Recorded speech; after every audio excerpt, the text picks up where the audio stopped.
आपण बघणार आहोत यावर्षी वॉटर लिलीचे रोपे मी भरपूर प्रमाणात तयार केलेले आहे आणि ते कशा कशात किती जास्त प्रमाणात केले ते तुम्हाला दाखवते.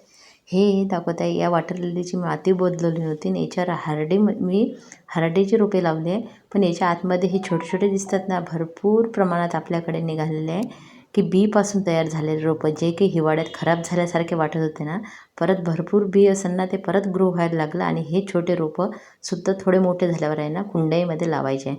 इतक्या जास्त प्रमाणात रोपं यावर्षी मी तयार केले. फक्त वाट पाहत आहे फुलं येण्याची. एकदा ग्रोथ छान झाली आणि फुलं आले की शेल करायला काही वेळ लागणार नाही.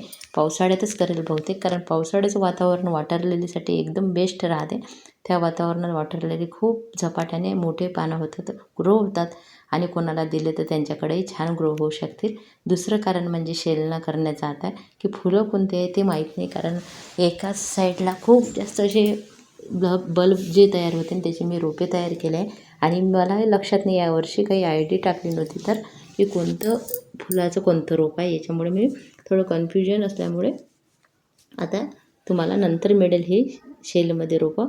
पण आता सध्या तरी तुम्हाला दाखवते मी कशा कशात आणि किती प्रमाणात लावले आहे. बघा, हे आता छोटे छोटे रोपं लावले जे मी तुम्हाला दाखवले होते. रेतीचा उपयोग करून आताच व्हिडिओ टाकलेला आहे आणि पाणी किती स्वच्छ आहे त्याच्यामधलं. हे बघा, याच्या आपण जे हे पुसायला वगैरे घेतो ना त्याच्यामध्ये सुद्धा लावलेलं आहे. आणि इथे बघा याच्यामध्ये 2 रोपं लावलेली आहे. याच्यामध्ये बघा आता 4 कुंड्या ठेवल्या आहे मी. हे रोपे मोठे झाल्यावर मग परत वेगळे द्यावं लागेल, पण किती संख्या माझ्याकडे वाढत आहे वॉटर लिलीची. आता बघा प्रत्येक याच्यात मी काही याच्यात एक, काही मोठे टोपल्यात 2-2, 4-4 सुद्धा लावलेले आहे. कारण आता मोठे होईपर्यंत बघा त्यांना हे सर्व आता नवीन लावले मी, कारण ह्या कलरच्या बकेट माझ्याकडे मागवून घेतल्या आणि त्याच्यात लावले. जागाच कमी पडत होती. रोपे अजूनही भरपूर लावायचे आहे. अजूनही 10-15 रोपे बाकीच आहे लावायचे, ते पण लावून घेईन. याच्यामध्ये बघा मी आता 4 कुंड्या ठेवल्या होत्या, आता एक काढून घेतली. कारण जसे वॉटर लिलीचे पानं मोठे होतील ना तसे आपल्याला कुंड्या बदलावं लागतात. मग एका याच्यात 3-3, 4-4 ठेवले ना तर पानं थोडेसे गुंततात.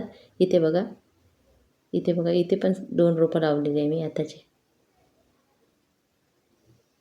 याच्यामध्ये एक लावलेलं आहे. ह्या कुंड्याचा सुद्धा उपयोग केलेला आहे. त्याच्यानंतर हे मध्ये मध्ये आणि तुम्ही शेवाळ वगैरे काढत राहा. याच्यामुळं काय होते, झाड प्लांट चांगला ग्रो व्हायला नाही होत शेवाळ जमा झाले की तिथे, म्हणून हे काढत राहावं लागते. याच्यात पण 2 रोपे आहे. याच्यामध्ये कड्यासुद्धा आलेल्या आहे. एक पहिली वॉटर लिली आपले कडे आलेले. माझा यावर्षी विचार सुरू आहे की जसं आपण झाडांची एखाद्या ब्रह्मकमळची वगैरे पूजा करतो तसं जेव्हा पहिलं फुल येईल ना त्याची मी पूजा करायला, कारण झाडं आपल्यासाठी माझ्यासाठी खूप महत्त्वाचे वॉटर लिलीचे आणि मला आवडते सुद्धा.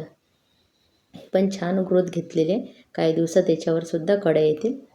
आणि इथे पण बघा तुम्ही, इथे रोपं आपली तयार झालेली आहे. यावर्षी छोट्या मोठ्या ह्याच्यात आणि काही कुंड्या तर राहिल्याही माझ्या दाखवायच्या. अशा पद्धतीने भरपूर लावलेले आहे. पण हे शेवाळ वरच्यावर काढावं लागते, कारण सूर्यप्रकाश मिळणं खूप आवश्यक आहे रोपांना थोडे मोठे झाले की. आता इथे बघा, इथेच आहे ते हरडीची 2 रोपे लावली मी. एकच लावायला पाहिजे होते पण जागेच्या कमतरतेने 2 लावली होती. आणि याच्या आतमध्ये मी दाखवण्याचा प्रयत्न करते. इतके रोपे तयार झाले बीपासून तयार झालेले, कारण मागच्या वर्षीचा व्हिडिओ असेल मी दाखवलं होतं की बीपासून खूप भरपूर रोपे तयार झाले. पॉलिनेटर भरपूर बागेमध्ये येतात ना, त्याच्यामुळे बी तयार झालं होतं आणि ते बी पडलं आपोआपच. कडी कोणीमध्ये बांधून ठेवावं लागते वगैरे काहीच केलेलं नाही. त्या कड्याच्या पाण्यामध्ये फुटल्या ना, त्या मातीमध्ये बी पडलं आणि ते इतके रोपे निघाले होते. हिवाळ्यात असं वाटलं खराब झाले ते, पण परत भरपूर प्रमाणात ग्रो झालेले.